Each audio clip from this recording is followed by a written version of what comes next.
Financial freedom পেতে গেলে আমাদের কত টাকা থাকতে হবে? 1 কোটি, 2 কোটি না 10 কোটি? আপনারা চারিদিকে দেখবেন এখন আর্লি রিটায়ারমেন্ট অর্থাৎ অবসর নেওয়া তাড়াতাড়ি।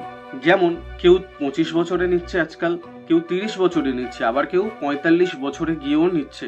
মানে খুব তাড়াতাড়ি এরা নিজের কর্মরত জীবন থেকে একটু ফ্রি হতে চায়, যাতে এদের বাকিটুকুনি জীবন আনন্দে সুচ্ছলভাবে কাটতে পারে। এক্সাম্পল, আমি আপনাকে প্রশ্ন করছি, আপনাকে ফিন্যান্সে ফ্রিডম পেতে গেলে কত টাকার প্রয়োজন? 1 কোটি, 2 কোটি, 10 কোটি না 50 কোটি? কত কোটি টাকার দরকার? আমরা সাধারণত বুঝি ফিনান্সিয়াল ফ্রিডম মানে আমাদের কাছে 1 কোটি টাকা থাকতে হবে, আমাদের লাইফ সেট। এটা একদমই ভুল। প্রথমত বলে থাকি, ফিনান্সিয়াল ফ্রিডম পেতে গেলে আপনাকে দেখতে হবে সংসার চালানোর জন্য কত টাকার প্রয়োজন।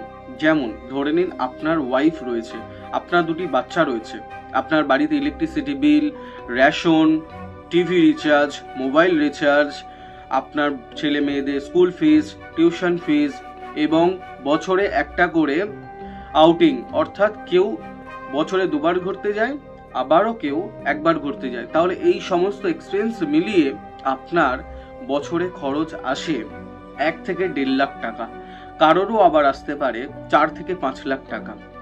তাহলে আপনার টোটাল আপনার কাছে বছরে থাকতে হবে 5 থেকে 6 লাখ টাকা। হ্যাঁ, এবার আপনারা বলবেন এই তো 4 লাখ টাকা এক্ষুনি বললেন, তাহলে এক্ষুনি 5 থেকে 6 লাখ টাকা কেন হয়ে গেল? কারণ মানুষের চাহিদার কোনো শেষ নেই। আজকে আপনার এটা চাই তো কালকে আপনার ওটা চাই। আপনাকে ফিনান্সিয়াল ফ্রিডম হতে গেলে আপনি যেটা চান, আপনি যেটা কিনতে চান, আপনি যেটা খেতে চান, আপনি সেটা এফোর্ড করতে পারবেন। এটাই হচ্ছে কি ফিনান্সিয়াল ফ্রিডম। ফিনান্সিয়াল ফ্রিডম এর একটা প্রচলিত গল্প রয়েছে, সেই গল্পটা আমি একটু পরে আপনাদেরকে শোনাবো।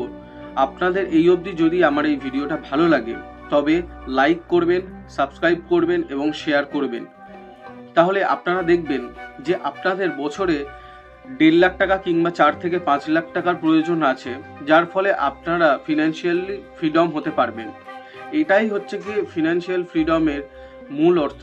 এটা নয় যে আমার কাছে 1 কোটি টাকা থাকতে হবে কিংবা 2 কোটি টাকা থাকতে হবে। আপনার পরিবারের সংসারের খরচ মেটানোর জন্য আপনাকে পরিশ্রমহীন আপনার যে কর্পাসটা থাকবে, অর্থাৎ যে টাকাটা প্রয়োজন, সেটাই হচ্ছে ফিনান্সিয়াল ফ্রিডম। যেমন কেউ আছে মানুষ টাকা বোঝে ফিনান্সিয়াল ফ্রিডম, কেউ এটাই বোঝে যে নিজের সুখ স্বাচ্ছন্দ্য, নিজের খুশিটাকে। এটা কিন্তু কোনো ভুল নেই। মানুষ